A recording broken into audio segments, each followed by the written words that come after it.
에, 이번에는 그 신생아 장명을 해보겠습니다. 크게 이제 두 사람을 할 건데요. 김씨성을 가진 남자아이 그리고 이씨성을 가진 여자아이로 이제 장명을 해보겠습니다. 그러려면 이제 먼저 사주를 구성을 해야 되는데 사주 이게 아니고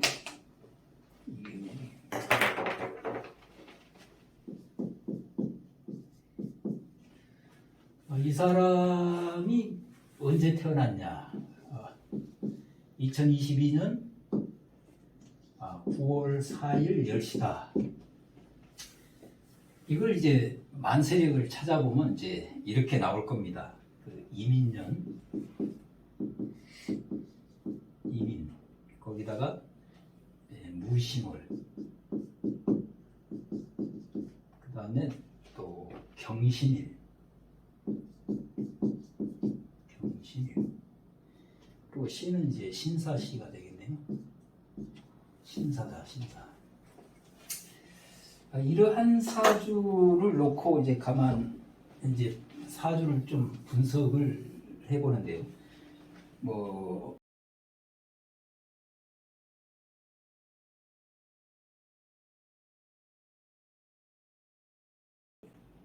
사주 명리학을 공부해서 현업에 있는 사람처럼 그렇게 깊숙이 분석을 하는 건 아니겠고, 단지 장명하는 데 도움을 주는 정도의 어떤 사주 분석입니다.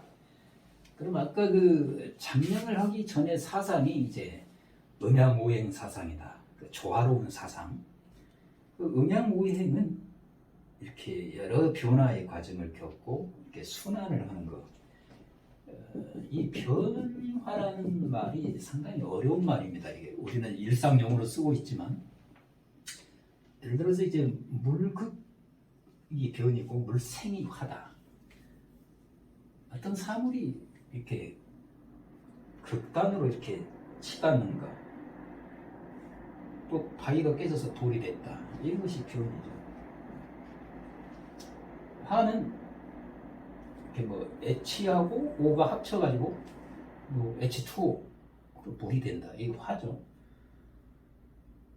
명리학에서도 이거 쓰죠. 화. 천간이 합한다. 간합. 지지가 합한다. 지합. 그런 것이 이제 화가 되죠. 합해서 화가 되는. 삼합이라든가 여러 가지 이제 그런 변화의 어떤 측면들을 명리학에서도 차용을 하고 있습니다. 그런가 하면 그 음양은 역시 이게 순행해야 되고 순환하는, 우리 인체의 가장 중요한 혈액이 잘 순환이 돼야 되잖아요. 마찬가지로 모든 생명체 사물은 이 음양, 오행 이런 기운, 에너지들이 이렇게 잘 순환이 돼야 돼요. 이렇게. 그런데 막 목기운만 가득 차 있다. 별로 안 좋겠죠. 화기운도 있고 토, 금, 수 기운이 적절히 있어야 좋은 겁니다. 우주가 그렇고 인간이 그렇고 어떤 사물이 그렇다는 거예요. 이러한 정신에서 이 사주를 보는 겁니다. 그러면 이제 오행으로만 이제 찾아보자. 목화 토금수가 어떻게 분포하고 있는가? 그러면 이 목이 하나 있네요. 목이 화가 여기 있고 토가 이렇게 있습니다. 금이 하나, 둘, 셋, 네 개인가요? 수가 하나 있고. 이렇게 보면 오행의 분포가 너무 치우쳐 있죠. 이게 금이 많다. 금은 또 이 사주에서 일간에 위치하고 있는데, 이 사주의 주인이죠. 주인. 이 주인이 매우 강한 금기운을 동반하고 있다는 겁니다. 이렇게.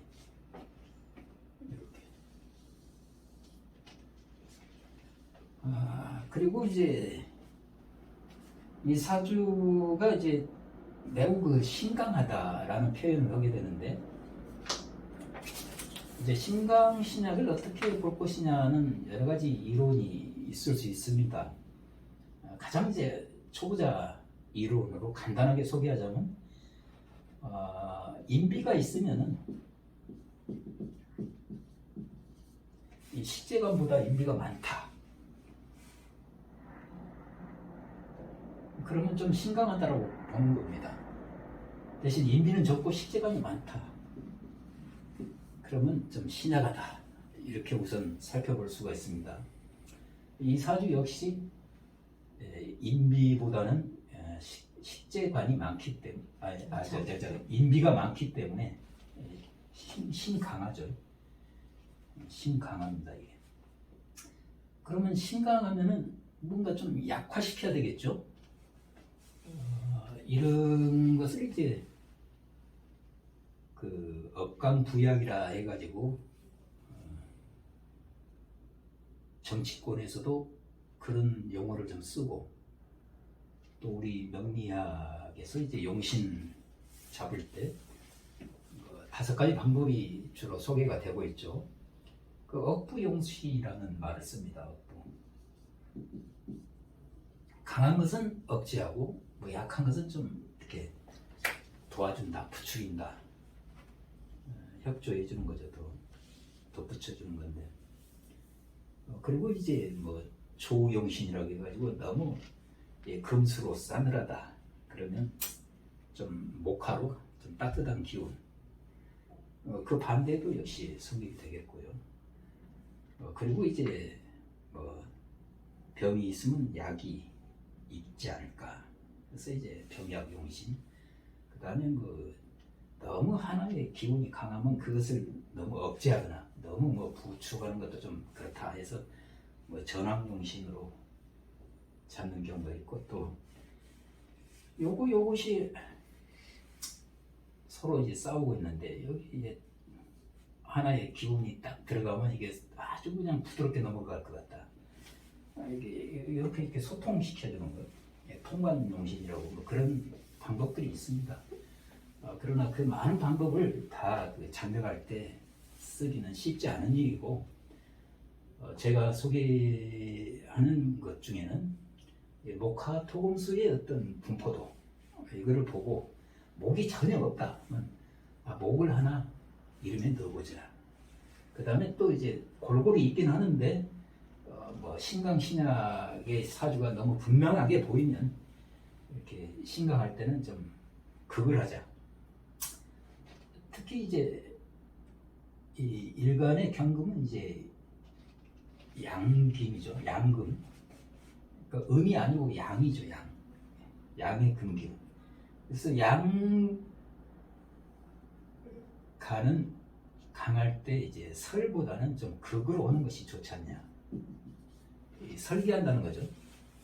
그 설사할 때 이렇게 배설한다는 게 이렇게. 그러니까 금생수 같으면은 이제 설계가 기운이 좀 빠져나가는 거죠. 그러나 이제 화극 금 하면은 극하는 겁니다. 이게 화극. 더 세게 이 금을 약화시키는 거죠. 그래서 이 사주에서는 신강한 사주이기 때문에 그냥 화를 좀 이름에 이렇게 넣어보자. 그리고 뭐 굳이 또 하나 넣자면 뭐 이렇게 목생화로 넣어볼 수도 있겠다. 이런 이제 그 사주 분석의 기본 전제를 가지고 이름을 이제 김씨아이, 남자아이, 김씨의 남자아이 이름을 이제 지어 보겠습니다. 그러려면 이제 이 구성을 이렇게 주로 이제 표로 이렇게 하면 좀 이해가 쉬워서 표를 한번 그려보겠습니다. 먼저 이 발음 오행을 한번 이제 보죠. 발음을 보면 이 성은 바꿀 수가 없으니까 어차피 김씨라면은 이게 발음 오행상으로는 목에 해당합니다. 이게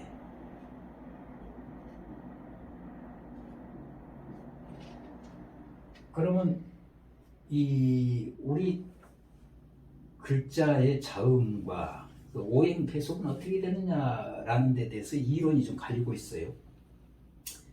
그 이제 훈민정음 운해본하고 이제 해로해본 때문에 이게 갈리고 있는데, 예를 들어서 이제 운해본의 입장에서는 이 목 오행은 이제 각하다, 화 오행은 뭐 나다라타다,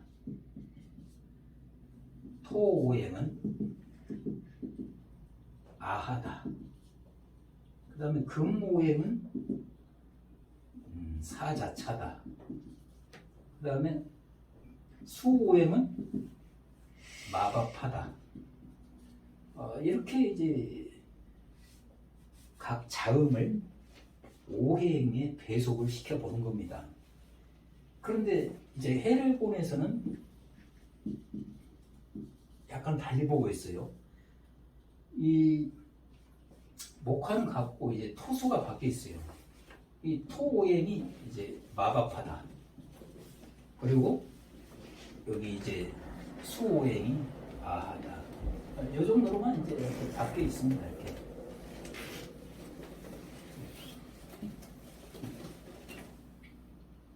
그러니까 이런 이제 기본 내용을 안다라고 전제하고, 그러면 이게 김씨니까 여기에 해당하잖아요. 기역. 그래서 이제 목오행이라고 보고 있습니다. 목오행. 그러면 이 목오행하고 관련된 상생하는 어떤 조합을 이름을 만들어 보자. 그러면 여기에 금이 들어오면 안 되겠죠. 금금모가니까. 그러면 이제 이렇게 예를 한번 들어볼게요.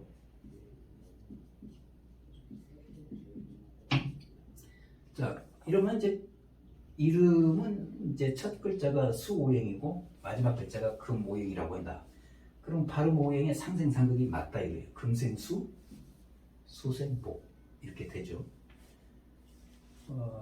이 수오행은 이제 운해본의 입장에 따라서 이제 미음, 비읍, 피읍으로 시작하는 글자가 되겠습니다.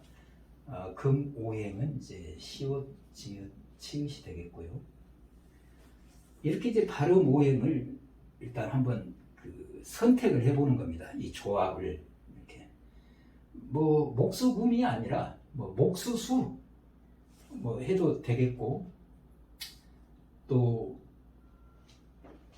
여기가 목이니까 목생 화로 하고 화생 토로 할 수도 있고, 이게 상생 관계면은 상관이 없다는 겁니다. 이게 그렇게 해서 이제 발음 오행에 적합한 이제 이런 글자들을 좀 먼저 정리를 해보고, 그 다음에 이제 수리 오행으로 이제 그 획수를 한번 살펴볼 필요가 있겠습니다.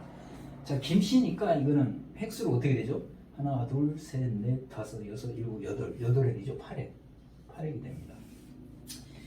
이거는 빼도 박도 못하는 거니까 성이라 8획에 적합한 이 획수 글자 어떤 것이 있을까? 이거를 이제 그 어떤 책이나 이런 데를 참고해 보면 이 팔획성시에 맞는 그런 그 조합들의 획수가 이렇게 좀 소개가 되고 있어요. 대부분 책에. 그래서 이제 887로 이제 구성을 해본다. 그러나 이제 878로도 됩니다. 이걸 꼭 뒤집어서도 되는 거니까. 그리고 이제 뭐 87로 했고 여기를 17로 한다. 이런 것도 다 맞는 조합이라는 거죠. 길한 조합이고 뭐 장명이 가능한 조합이다. 이렇게 할 수 있겠습니다. 그러면 이러한 그 발음과 이 획수에 따른 이제 한자를 갖다가 쭉 이제 모아봐야 됩니다. 뭐 성이야 어차피 김으로 딱 고정돼 있고, 여기에 이제 미음으로 시작하는 한자 중에 뭐 팔획인 것들, 뭐 이런 것들을 많이 이렇게 모아봅니다. 또 뭐 비읍에 해당하는 것도 모아보고, 뭐 피읍에 해당하는 것도 모아보고, 그런 것 중에서도 또 오행을 이 목오행, 화오행, 뭐 목화토금수 이런 오행을 생각하면서 여기다가 모아놔요. 그리고 마지막 이름의 글자에도 칠액이면서 뭐 시오신 거, 지으신 거, 뭐 치으신 거, 뭐 이런 그 오행별로 이제 다 이렇게 글자를 모아 봅니다. 그렇게 해서 여기에 이제 자원오행을 한번 좀 보충을 해보자. 자원오행은 이제 상생상극을 따지지 않는 특징이 있습니다. 이게 발음오행하고 차이점이죠. 발음오행은 반드시 상생관계해야 된다. 그러나 자원오행은 상생상극을 따지지 않아요. 그래서 우리 사주 구조상에서 이 화가 좀 필요하다고 그랬잖아요. 그리고 목도 있으면 뭐 이것이 하나의 용신이라면 이거 하나의 뭐 희신 같은 역할을 하잖아요. 도와주니까 꼭 용신이라고는 하기가 어렵지만 하여튼 그래서 여기에 화를 여기다가 넣고 여기다가 이제 목의 기운을 가지고 있는 이 글자 중에서 선택을 하는 겁니다. 이게 자 이렇게 해서 이제 선택한 이름이 이제 하나 나올 수가 있어요. 그 뭐로 나왔느냐?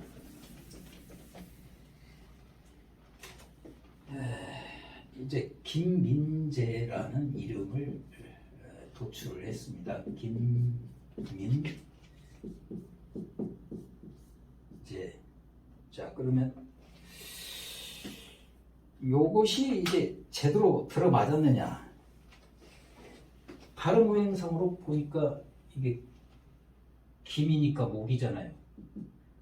민 하니까 마바파 해가지고 이 운해본에 의하면 이게 이제 수죠. 수.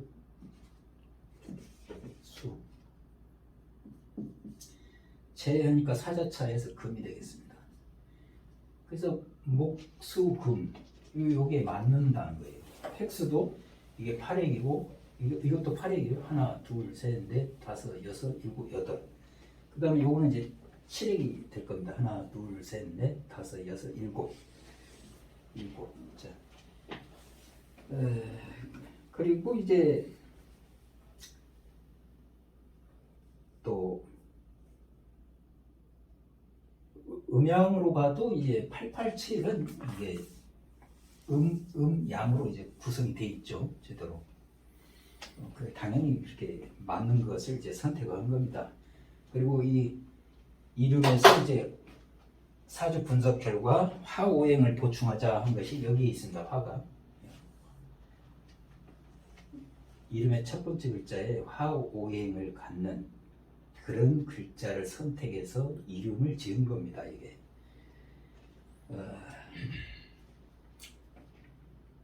그래 놓고도 이 이름을 다시 한번 봐야 돼요. 과연 이게 그 이름이 이제 대법원 임명용 한자에 속하는 한자냐? 그러니까 한자 이 사전, 뭐 자전, 옥편이라고도 하는 건데 그걸 보고 이 글자 좋네, 뜻도 좋고 그런다고 해서 조합을 하면은 이 호적 신고가 안 돼요. 안 받아들여져. 그러니까 이 대법원에서 인정한 사람에게 쓰는 한자 이 안에 들어가야 되는 거예요. 이 글자가 이 대부분이 해마다 이 임명용 한자를 좀씩 추가적으로 발표하는데 현재는 지금 8,000자가 넘고 있죠.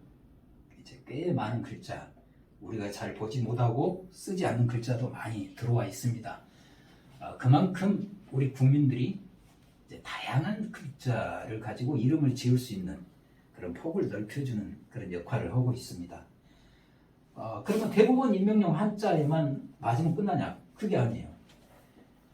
이 써서는 안 되는 문자인가를 봐야 돼. 그 불용 문자는 뭐냐? 예를 들어서 뭐 상자를 쓴다. 그럼 이게 상했다는 거예요. 부상을 입거나 뭐 범하면 뭐 범죄를 저지르거나 당하는 거죠. 이런 것이 다 안 좋은 거죠. 거기다 무슨 이런 동물의 이름, 마 같은 거 이게 들어가면 별로 안 좋습니다. 이게 그다음에 이제 그 사람의 신체 부위에 해당하는 뭐 이런 손수가 들어가 있다든가 이런 것은 장명법에는 잘 맞지 않는 거다. 그래서 이런 것을 조심해야 되고, 또 이제 뭐 불길문자라고도 또 해서 한번 점검을 합니다. 그러면 이 자를 쓰면 좀 길하지 않다라는 건데, 그럼 어떤 것이 있냐? 이 실무에서 이제 불길문자로 드는 것 중에 참 우리가 이해하기 힘든 뭐 귀라든가 얼마나 이 뜻이 좋아요. 복이라든가. 그러나 이것은 대부분 다 불길문자로 이렇게 예시가 되는 글자들입니다. 그래서 이름에 이 귀하게 되라 해서 귀자를 넣거나 복 많이 받아라 해가지고 복을 넣는 것이 그렇게 장명에서는 바람직하지가 않다. 그러나 이러한 그 불길문자는 과연 그 근거가 어디에 있는 거냐? 약간 그 논리적인 그런 근거가 좀 희박하다, 이렇게 좀 볼 수는 있겠습니다. 그러나 왜 이걸 주의를 해야 되냐? 갑이라는 사람이 저한테 와서 이제 의뢰를 했어요, 장명을. 그래서 지어 보냈는데, 우리 다른 장명가한테 가서 내 이름 이렇게 지었는데 좀 봐주세요. 그랬을 때, 이 사람 이름 잘못 지었네, 누구한테 지었어? 아무것도 모르는 사람한테 그걸 지었구만. 장명에는 이런 게 있는 거야 해가면서 이게 의견이 갈리게 됩니다. 그러면은 이 장명업계도 상당히 그 혼란에 빠질 염려가 있고, 또 상담자들도 또 의뢰자들도 그런 혼란에 빠질 수가 있습니다. 그래서 이론적으로는 크게 뭐 동의하기 어려운 측면이 있긴 하지만, 현행 실무를 생각해 볼 때 이런 글자들도 좀 한번 고려를 해야 된다 해서 소개를 드리는 것 뿐입니다. 그런가 하면은 또 같은 한자라도 어조사 같은 것을 쓰면 안 되겠죠. 어조사는 의미가 없어요. 그냥 단어를 도와주는, 말을 도와주는 어떤 글에 불과하기 때문에 뭐 써 있자라든가 뭐 있기야라든가 이런 그 조사에 해당하는 것들은 이름에 쓰면은 의미가 없다. 그래서 어조사는 좀 피하고, 뭐 어찌나 어찌내로 해서 좀 어조사 역할도 하면서 아니면 본래의 뜻을 갖는 그런 글자도 있습니다만, 뭐 김나연 할 때 나자를 그런 것은 참 애매하기 짝이 없습니다. 그래서 저 같은 경우는 가급적이면 이제 그런 글자는 좀 회피하고 있는데, 또 같은 글자라도 이제 장자와 차자에 따라서 이제 글자를 선택하는데 주의를 해야 됩니다. 예를 들어서 이 친구가 장자다, 그 이시성의 장자다. 그러면 이제 이 맹이, 근데 이제 그 밑에 아이한테 맹이라고 하면 안 되겠죠. 건이, 이건이. 그 건이는 맹자를 쓸 수가 없는 거죠. 이 장자한테만 쓰는 글자라는 거예요. 이게. 그러니까 그런 어떤 글자, 그런 그 위아래 순서, 뭐 갑을병정이라든가 뭐 자축인묘라든가 1, 2, 3, 4라든가 그 위아래가 이제 순서가 있다면 그런 걸 좀 지키라는 거죠. 그 다음에 이제 하나 또 주의할 것이, 이렇게 발음이 여러 개로 될 수 있는 글자를 이름에다 쓰면 참 곤란한 경우가 있다. 발음도 그렇고, 이걸 한글로 옮겼을 때도 그렇고, 뭐 예자 같으면 뭐 이게 정자이겠습니다만, 자, 이거 뭘로 읽을 거냐? 뭐 주로 예라고 합니다. 내로 읽는다. 이런 말은 혼동을 줄 염려가 있기 때문에 주로 이제 리을 받침이 많이 그렇습니다. 리을은 대개 이음으로 이렇게 병행해서 이제 쓰이고는 있습니다. 그래서 그 어린 아이들이 혼란을 겪거나 또 이것을 문서화했을 때 참 혼란스러운 점이 있기 때문에 그런 것들을 좀 살펴야 된다. 이렇게 해봤을 때 다 문제가 없다. 그래서 김시성을 가진 이때 태어난 이 아이 이름을 이렇게 정해봤습니다.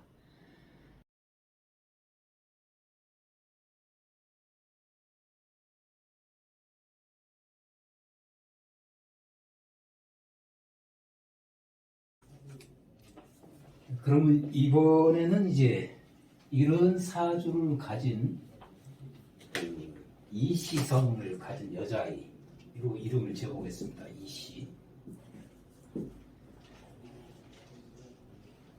아까 그 남자아이 이름을 짓는 과정에서 그 우리가 살펴봤던 그 사주 분석은 이제 똑같고요. 이 발음오행으로 이제 표를 한번 작성을 해보면 이시니까 이 초성만 보면 이응에 해당하죠. 그래서 이제 토오행에 해당이 되겠습니다. 그러면 이 토오행의 적절한 배합의 오행, 즉 상생하는 배합들이 뭐가 있을까? 그래가지고 이제 뭐 토생 금, 금생 수 이렇게 할 수도 있고 뭐 다양한 그 조합이 있겠는데 일단 토토금으로 이제 선택을 해봤습니다. 그러면 역시 이제 이름의 첫 글자가 이응 혹은 히읗으로 시작한다는 거죠. 이제 이름의 마지막 글자는 시옷이나 지읒이나 치읒으로 시작되는 그런 그 한자를 골라야 된다. 그러면 이제 발음오행 상생만 문제가 되는 게 아니라 이제 획수, 이 한자의 획수를 좀 살펴볼 필요가 있다. 왜냐하면 이 시성은 이 획수가 하나, 둘, 셋, 넷, 다섯, 여섯, 하나, 둘, 셋, 넷, 다섯, 여섯, 일곱이죠. 일곱, 칠획이 되죠. 그 칠획은 손댈 수가 없는 거고, 그러면 칠획에 맞는 좋은 이름의 어떤 조합의 숫자들, 그런 것들이 이제 여러 가지가 있을 수 있겠습니다만은 이제 그 9획하고 8획으로 이제 잡아봤습니다. 그 이름에 쓰이는 한자 획수가 막 20몇 획, 30몇 획 이렇게 획수가 많은 것은 조금 되도록 지양을 하는 편이 좋습니다. 쓰는 사람이나 다른 보는 사람도 이 글자가 뭔 글자지 서로 아니면 또 쓰다가 실수하고 그러기 때문에 적당한 그 뭐 중간 정도라고 할까요? 그런 이제 획수를 이제 나름대로 이제 자료를 통해서 선정을 하면 되겠습니다. 그리고 이 이름에 이제 이응 히읗으로 시작하면서 구획인 한자를 이렇게 쭉 찾아서 여기다 써보는 거죠. 그렇게 해서 뭐 또 자원오행으로 이제 목화토금수에 해당하는 그런 글자들까지도 좀 생각해 가면서 이제 적어 놓습니다. 이 이름의 마지막 글자는 이제 시옷, 지읒, 치읒으로 시작하면서 이제 글자가 8획을 갖는 그런 글자들을 쭉 취합을 해놓고 마지막에 이제 자원오행을 이제 보충을 해야 될 필요성이 있기 때문에 사주 분석에서 이제 화가 필요하다 해가지고 이름의 첫 글자에 화를 넣고 두 번째 마지막 글자에다가 이제 목을 넣어보자. 이러한 이제 원칙을 갖고 이름을 하나 이제 뽑아봤습니다. 그때는 이제 어떻게 뽑혔냐? 이게 이 연서다. 서다.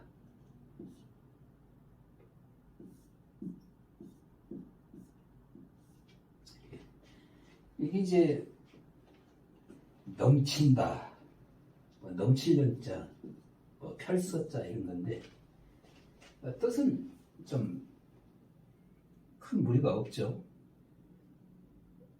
이게 자기 뜻을 잘 펼치고 살아라는 어떤 그런 의미도 있겠다 싶습니다. 이 이름이 이 연서기 때문에 발음모형으로 봐도 이니까 이응이고 연 하니까 역시 이응이고 서 하니까 시옷. 그래서 이응, 시옷, 이 토토금으로 되어 있는 거고, 또 역시 획수도 이는 7획이고, 이 연이 하나, 둘, 셋, 넷, 다섯, 여섯, 일곱, 여덟, 아홉 획입니다. 이게 아홉 획. 그 다음에 이제 서자가 잘 보셔야 되는데, 요거는 셋 같지만은, 이 장명에서는 이걸 네 개로 봅니다. 왜냐하면 이게 손수에 해당하기 때문에 네 개다. 넷, 다섯, 여섯, 일곱, 여덟이 되는 겁니다. 그러니까 장명에서 획수는 이 원획을 이용하는 것이 다소설입니다. 그 획수 세는 방법으로 뭐 원획, 필획, 곡획이 있는데 현재 장명하는 사람들은 대부분 다 이 원획을 쓰고 있습니다.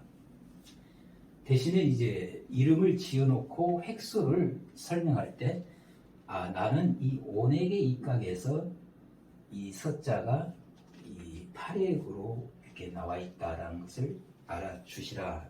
이런 부연 설명이 좀 필요하죠.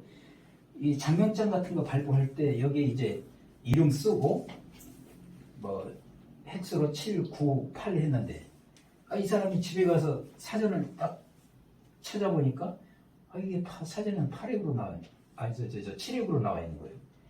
그러면 이 장면가가 뭘 모르는 거 아닌가? 그런 의심을 또 살 수가 있죠. 그래서 장명장에 그렇게 쓰거나 아니면 말로라도 당신 이름의 획수는 이 원액의 입각에서 쓴 획수다. 그런 설명이 좀 필요할 것 같습니다. 그리고 이제 역시 대부분 임명령 한자에 속하는가를 이제 살펴보고, 그 다음에 뭐 불령물자냐 불길물자냐 그런 거에 해당이 안 되면 되고, 또 어조사가 아니면 되고, 뭐 장자 차자에 따로 가려 써야 되는 글자를 제대로 이제 가려 썼느냐, 그 다음에 뭐 발음이 두 가지로 뭐 될 수 있는 여지가 있는 거, 그런 거 살펴보고, 그 다음에 이제 어감이 좋냐, 또 세련미가 있냐, 이런 것들은 이제 상당히 그 시대하고 관련이 있겠습니다. 옛날에는 뭐 남자들은 강한 이름, 뭐 상철, 뭐 민혁 이랬지만 요즘에는 또 상당히 그 부드러워지는 느낌이 있죠. 그래서 시대에 따라 좀 다릅니다. 이게 민준이라든가 또 뭐 민서, 이런 그 이름의 흐름이 있죠. 이런 측면에서 봤을 때도 이 연서는 뭐 큰 흠이 없는 이름이 되겠습니다.